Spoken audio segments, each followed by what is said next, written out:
Bueno, pues ya estamos aquí para iniciar este repaso de los distintos temas de IB. Vamos a empezar por este tema 8, con el que nos vamos a estrenar, este tema de ácido base que tanto nos gusta, que tanto nos encanta y que vamos a intentar disfrutar un poquito más desde el día de hoy. Entonces vamos a empezar con ese tema 8, en el que vamos a hablar de los conceptos o del concepto ácido base. Y para llegar a ese concepto ácido base, lo primero que nos vamos a apoyar es en la definición que nosotros consideramos o que vamos a tener como una especie que sería considerado un ácido y lo que es una base. Entonces nos vamos a apoyar en la teoría, acordaos siempre, de la teoría de Bronsted y Lowry, ¿vale? En la teoría de Bronsted-Lowry, ¿vale? Que lo que nos define directamente es, acordaos siempre, un ácido como una especie capaz siempre de ceder protones, ¿vale? Hidrógenos cargados positivamente, y define también a una base como una especie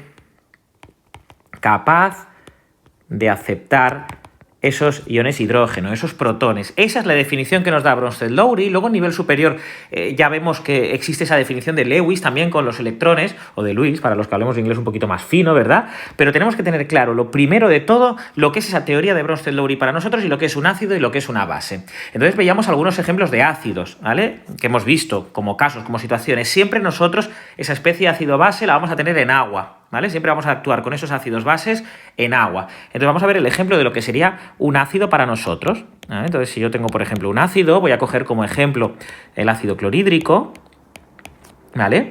Que cuando yo lo tenga en disolución acuosa, en agua, ese ácido va a ser capaz de cederle al agua su hidrógeno y, por lo tanto, ese ácido clorhídrico, ese cloruro de hidrógeno, HCl, cede ese protón cargado positivamente y se queda como cloro cargado negativamente, el ion cloruro, y se forma lo que sería el protón en agua, el H3 o más, ¿vale? Es el equivalente al protón, al H+, pero en disolución acuosa, simplemente.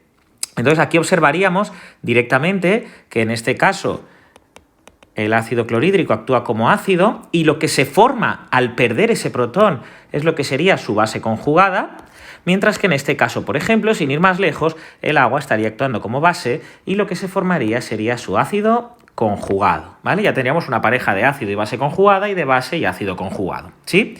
Otro ejemplo de ácido, ahora que ya dominamos un poquito la jerga orgánica y que ya nos hemos familiarizado con ella, sería, por ejemplo, el ácido acético, el ácido etanoico, un ácido carboxílico con ese grupo COH de 2 carbonos, acuoso, que en disolución acuosa, ¿vale? Luego explicaremos, recordaremos por qué ponemos esas dos flechitas, cede su hidrógeno ácido, su protón ácido, acordaos que es siempre el que se encuentra en ese grupo COH, y al cederlo, acordaos, nos pasa exactamente lo mismo. Cede ese protón al agua y tendríamos idénticamente nuestro ácido, que podemos comprobar aquí, nuestra base, que sería el agua, en este caso, nuestra base conjugada, la marcamos aquí primero, el CH3CO-, el acetato, ¿vale?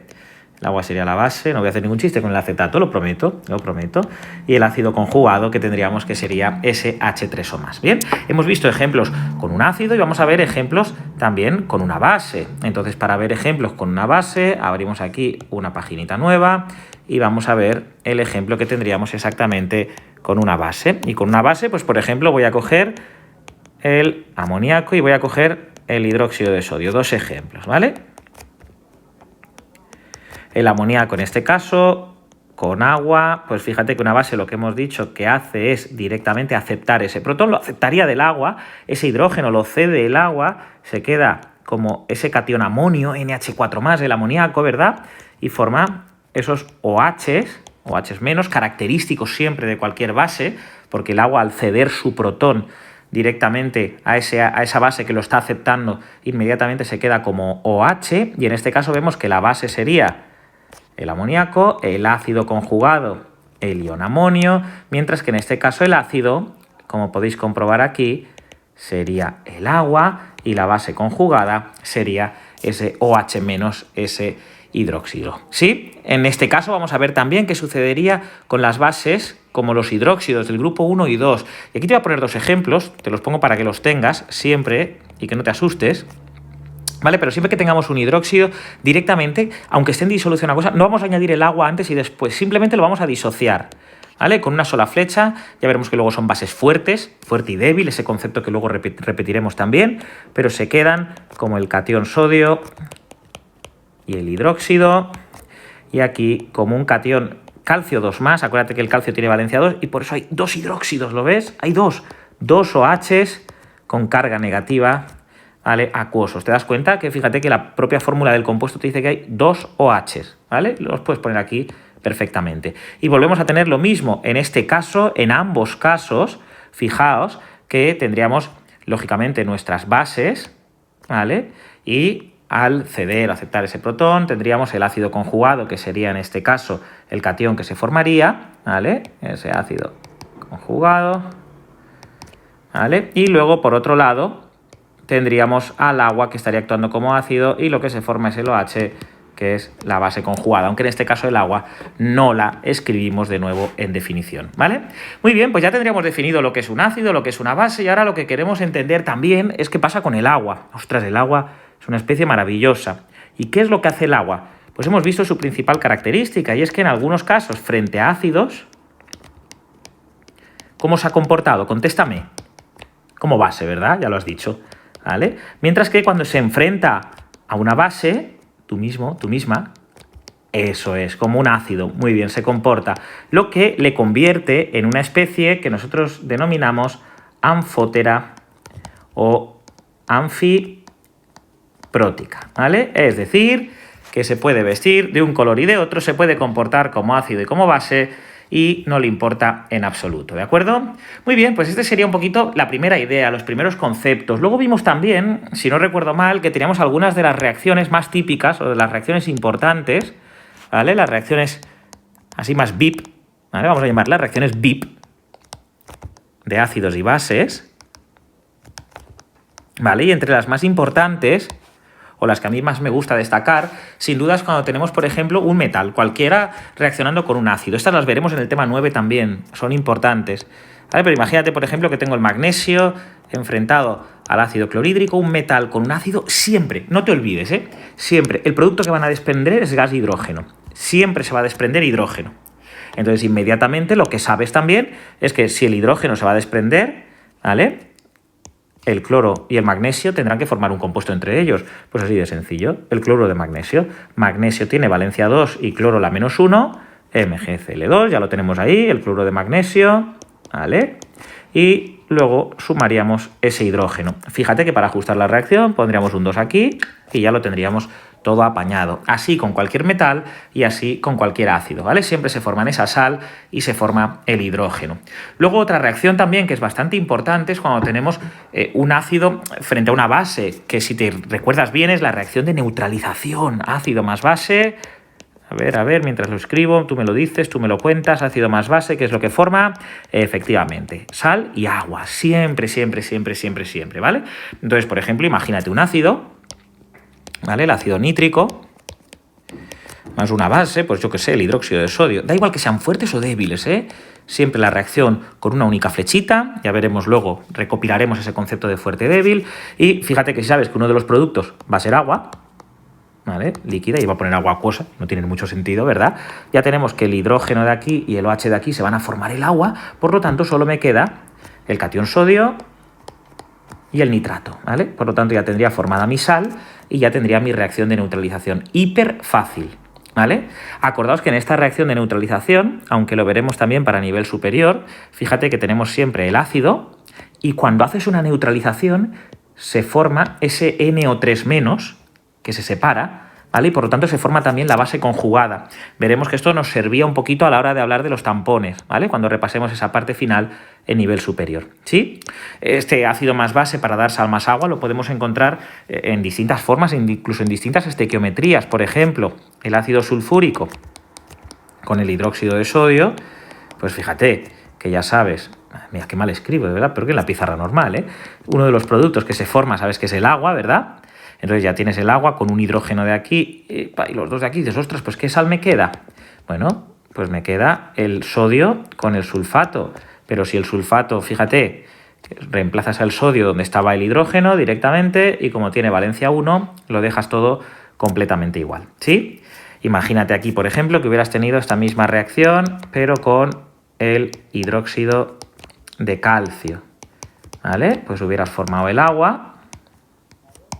Bien, aquí que no se me olvide, que te voy a ajustar aquí una cosita. En la de arriba, que no se me olvide bien. ¿Vale? Lo tenemos ahí, pim pam, comprobamos bien que esté bien ajustadito. Aquí nos falta que un 2, ¿vale? Y si no me equivoco, aquí también nos faltaría este 2 y ya lo tendríamos todo apañado, ¿vale? Y fíjate en esta reacción también, ¿vale? El ácido sulfúrico con el hidróxido de calcio. Queremos formar como producto la sal y el agua ya la tenemos formada y en la sal el calcio entra en el lugar del hidrógeno, K2SO4, pero le pasa también su valencia 2, se quitan y ya me queda la sal, el sulfato de calcio, ¿vale? Así de fácil, así de sencillo. Por último, también te recuerdo una reacción que es como una reacción de neutralización, ¿vale? Pero es cuando la sal que tenemos es un carbonato o un hidrógeno carbonato, ¿vale? La base que tenemos, mejor dicho, en este caso. Bien, entonces imagínate que tengo, por ejemplo, me lo invento, pues el ácido sulfúrico, por ejemplo, y vamos a poner el carbonato de sodio, ¿bien? ¿Vale? Cuando reacciona con un carbonato, ¿vale? Se forma también una reacción de sal más agua, pero lo que se forma también es un producto que es el CO2, ¿vale? Se libera también CO2 en este proceso. Entonces vamos a tener CO2, vamos a tener agua, y entonces en esa liberación de CO2 y agua lo que me va a quedar es también la sal, ¿vale? En este caso, sustituyendo el sodio por el hidrógeno, exactamente igual. Bien, y ya tendría mi compuesto formado. Esas serían las reacciones más importantes de lo que hablaríamos o de lo que diríamos son nuestros ácidos y bases. Bien, muy bien, pues si os parece vamos a pasar ahora al concepto de pH. Y es que el concepto de pH a mí me encanta porque es una escala logarítmica, ¿vale? Es una escala logarítmica. Y es una escala logarítmica que nos sirve para simplificarnos la vida, para ayudarnos un mogollón y para no estar hablando con números excesivamente complicados, ¿vale? Entonces, nosotros para tener claro un poquito cómo utilizarlos, acordaos siempre que el pH, siempre que haya una P delante de cualquier concepto, significa el menos logaritmo en base 10, lo damos por hecho, ¿vale? De la concentración de lo que ahí tenga, ¿vale? En este caso, el pH me va a definir el menos logaritmo de la concentración de esos iones de hidrógeno, de los protones. Por favor, los H3 o más es un sinónimo de los protones, es exactamente lo mismo, ¿vale? Porque vamos a trabajar siempre en disolución acuosa. Bien, esta misma reacción, si tú quieres sacar la concentración de H3 o más a partir del pH, acuérdate que lo que tienes que hacer es despejar en una ecuación logarítmica y bueno, esto es simplemente 10 elevado a menos el pH, ¿de acuerdo? Entonces es algo tan sencillo como poder aplicar una operación o poder aplicar otra sin ninguna dificultad, ¿vale? ¿Cómo nace o cómo surge esta escala de pH? ¿Cómo podemos llegar a entenderla? Pues nosotros tenemos que entrar en que vamos a trabajar en disolución acuosa, ¿vale?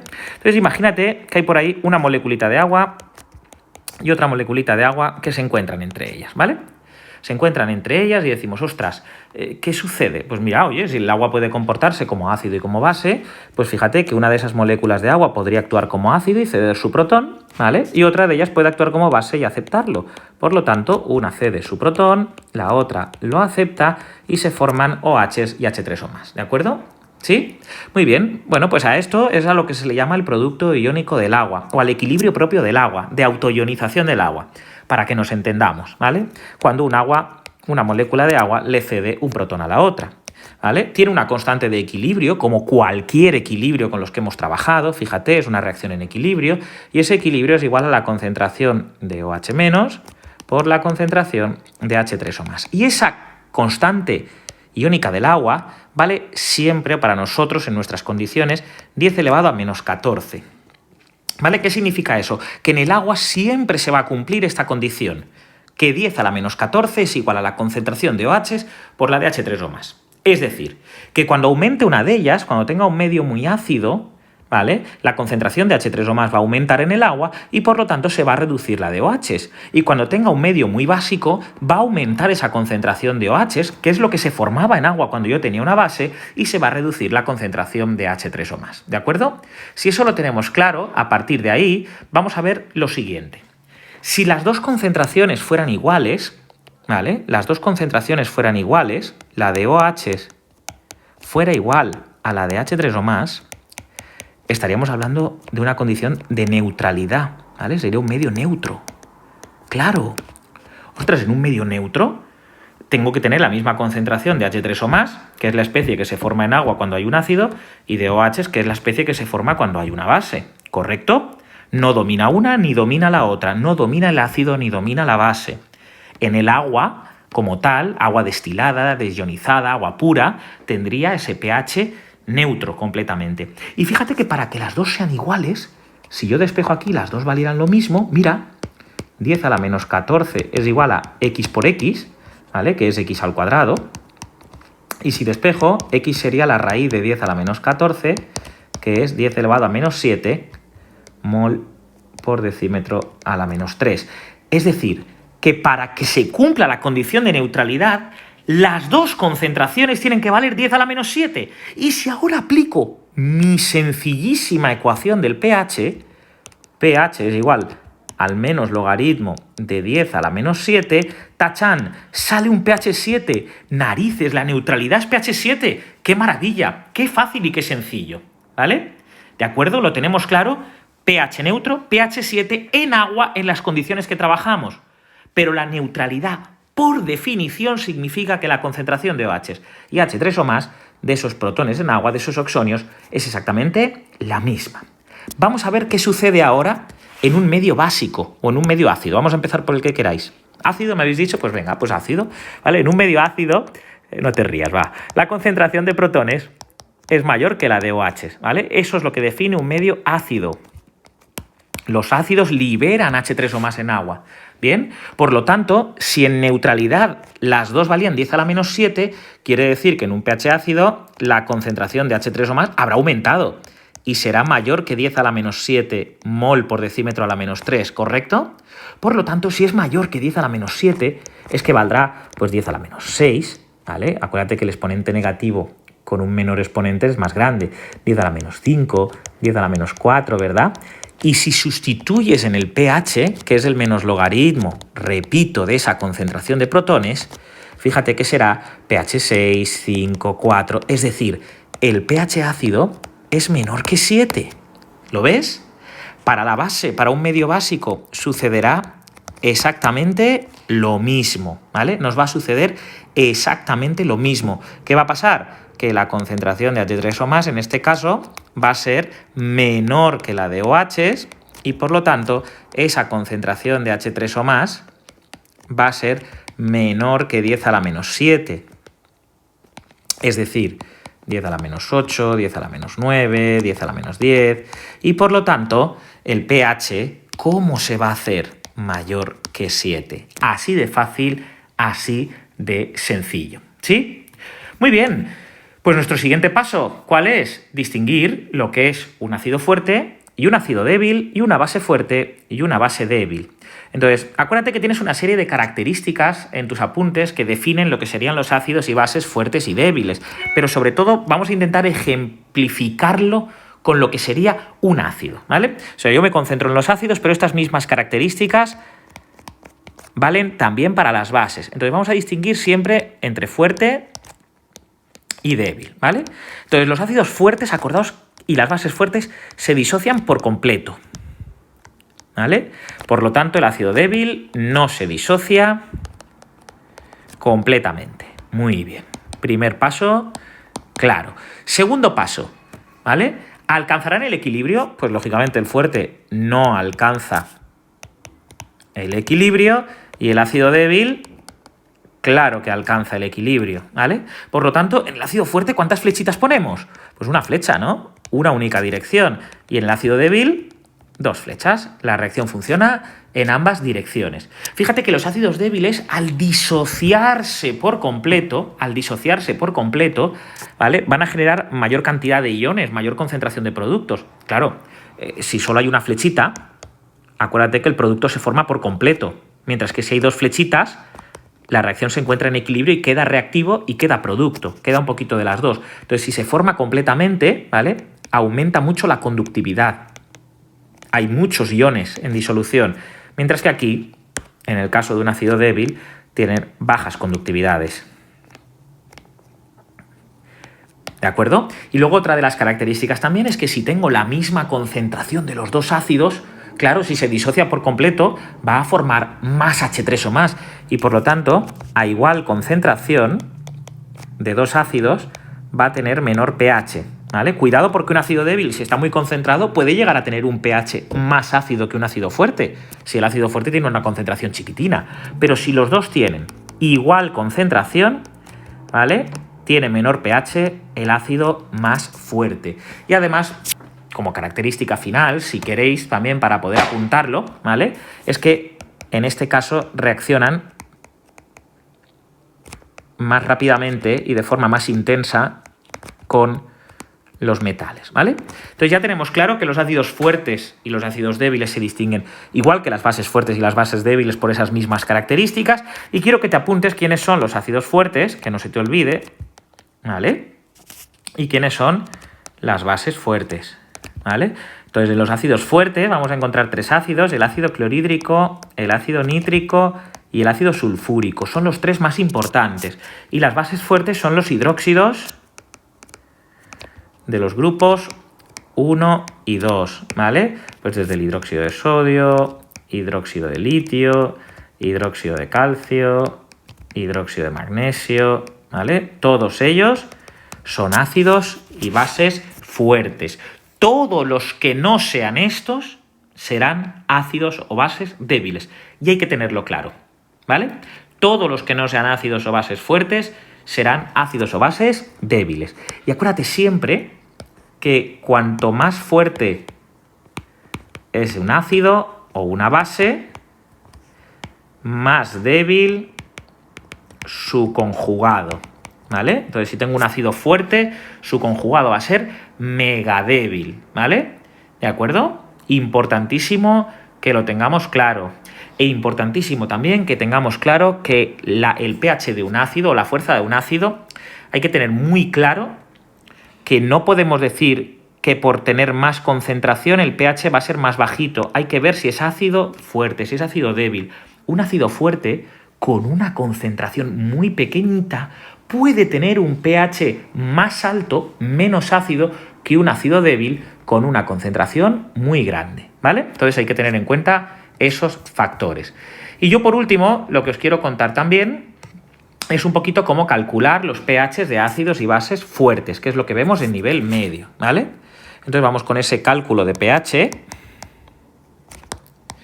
de ácidos y bases, madre mía, fuertes. Qué bien te está encantando este tema, si es que yo lo sabía. Si es que yo lo sabía. Vale, entonces vamos a ver un ácido fuerte, por ejemplo. Imagínate el ácido nítrico en disolución acuosa, más agua líquida. Ostras, ¿cuántas flechas le vas a poner? Adri, que es fuerte. Una, muy bien. Vale, más H3 o más. Che, qué fácil. Qué fácil, qué fácil, qué fácil. ¿Vale? Entonces tengo un ácido fuerte. Imagínate que tengo una concentración, pues no sé, 0,01 mol por decímetro a la menos 3. ¿Sí? Mi objetivo para hallar el pH es saber qué concentración voy a tener de protones. Pues tan sencillo como esto. Mira. Oye, si un mol forma un mol y la reacción se produce por completo, ¿vale?, una única flecha, quiere decir que si un mol de ácido nítrico forma un mol de protones, pues si tengo 0,01 X, por lo tanto mi concentración de protones ya sé que va a ser también la misma que tenía del ácido, y por lo tanto puedo calcular el pH menos logaritmo de la concentración de protones. Madre mía, Adri, qué fácil es esto. Menos logaritmo de 0,01, lo pones en tu calculadora y te sale un pH 2. Maravilloso. ¿Bien? ¿Sí? Muy bien. Oye, pues vamos a ver ahora el ejemplo con una base fuerte. ¿Vale? Vamos a coger, por ejemplo, el hidróxido de sodio. Bases fuertes, los hidróxidos, acuérdate que se disocian solamente. Vale, muy bien. Ya lo tenemos. ¡Qué maravilla! Pues imagínate también esa concentración. 0,01 mol por decímetro a la menos 3. Bueno, y dices, ostras, Adri, pero es que yo para calcular el pH necesito la concentración de protones. La necesito. Tengo que vivir con ella. ¿Qué hago para conseguirla? ¿Cómo puedo hacerlo? Bueno, pues no padezcas porque no es tan difícil. Tienes que recordar siempre lo siguiente. Y es que 10 a la menos 14 era igual a la concentración de OH por la de H3O+. Se me va ahí la pantallita, ¿vale? ¿De acuerdo? Entonces, es igual cuál conozcas de las dos, porque con una, cuando conozcas una, inmediatamente puedes saber otra y despejarla. Entonces, aquí, en el caso de una base, yo lo que voy a obtener en el cálculo es la concentración de OH. Con esa estequiometría 1,1 puedo saber que la concentración de OH va a ser 0,01 mol por decímetro a la menos 3. Y por lo tanto, con eso puedo sustituir aquí tranquilamente, 10 a la menos 14 es 0,01 por la concentración de H3O+, y saber que la concentración de H3O+ es 10 elevado a menos 12. ¿Vale? Conociendo una puedo conocer la otra. Es que es muy fácil. Y ahora sustituyes y directamente menos logaritmo de 10 a la menos 12 y sale un pH de 12. ¿Vale? ¿Has visto cómo puedes con un ácido conocer ya directamente la concentración de protones, con una base conocer la de OH, pero da igual, porque con la de OH puedes sacar inmediatamente tu concentración también de protones, ¿de acuerdo? Vamos a ver también el ejemplo, si queréis, con una base, que hay que tener cuidadito cuando esa base, ese hidróxido, es de estequiometría 1,2, por ejemplo, el hidróxido de calcio, acuoso, ¿vale? Calcio 2+, más 2 OH, cuidadito cuando la estequiometría es esta, porque si tuvieras aquí, por ejemplo, 0,005, ¿vale? Lo hago para que salga el mismo resultado, ¿vale? 0,005, aquí se formarían el doble de OH y por lo tanto la concentración de OH sería 0,01, el doble. Y ya con esa concentración de OH puedo hacer exactamente lo mismo y sacar mi pH, ¿de acuerdo? Hay que ir simplemente con mucho ojo en ese aspecto, pero no tiene más misterio. Bien, luego aparte de todo eso, hay algunos detalles a nivel un poco más de ecología dentro del tema que son importantes, pero sobre todo lo fundamental lo vemos también dentro del tema 3, del tema de los, sobre todo del tema de los ácidos, de los óxidos ácidos, óxidos básicos, óxidos neutros también, ¿vale? O óxidos anfóteros, mejor dicho, ¿vale? Que pueden comportarse como ácidos y como bases. Pero bueno, quiero que sepáis que el principal causante de la lluvia ácida, si no hay contaminación, que es una pregunta que nos sale en algunos problemitas, es la presencia de dióxido de carbono, ¿vale? Que en presencia de agua, como todos los óxidos que están en ese grupo de los no metales, forma ese ácido carbónico, ¿vale? El CO2 con el agua forma el ácido carbónico, todas las bebidas que tenemos carbonatadas con dióxido de carbono forman ese ácido carbónico y son ácidas, la Coca-Cola, la Fanta, la cerveza, todas prácticamente, ¿vale? Y entonces eso hace que el pH de la lluvia pues se reduzca, esté por debajo de 7 normalmente. Y cuando está más contaminada también es porque hay presencia también, sin ir más lejos, de otras especies. Por ejemplo, también cuando está el dióxido, en este caso, fíjate, de azufre, otro que puede contaminar, pero esto ya es contaminación extra, cuando tenemos una contaminación importante, ¿vale? Que puede formar ese ácido sulfuroso, y luego también cuando tenemos el trióxido de azufre, por ejemplo, ¿vale? Que en agua también puede formar, en este caso, el ácido sulfúrico, ¿vale? Todos ellos en presencia acuosa. Y luego también, por ejemplo, cuando tenemos algún, sin ir más lejos, algún óxido de nitrógeno también, los NOx que se llaman, ¿vale? Cuando tenemos, por ejemplo, yo que sé, en este caso, el dióxido de nitrógeno, por ejemplo, si lo tuviéramos en agua, directamente podría dar lugar incluso a la formación de dos ácidos, ¿vale? Del nitroso y del ácido nítrico, ¿vale? Pero fundamentalmente acordaos de que lo importante es que cuando la lluvia o de alguna manera la atmósfera no está excesivamente contaminada, sin una contaminación extra, es por la presencia directamente de ese dióxido de carbono, que es el que causa ese descenso del pH de la lluvia y las consecuencias que puede tener también a nivel ecológico. Espero que este tema de nivel 8 tema 8, de nivel medio os haya servido, y con esto cerramos este primer repaso.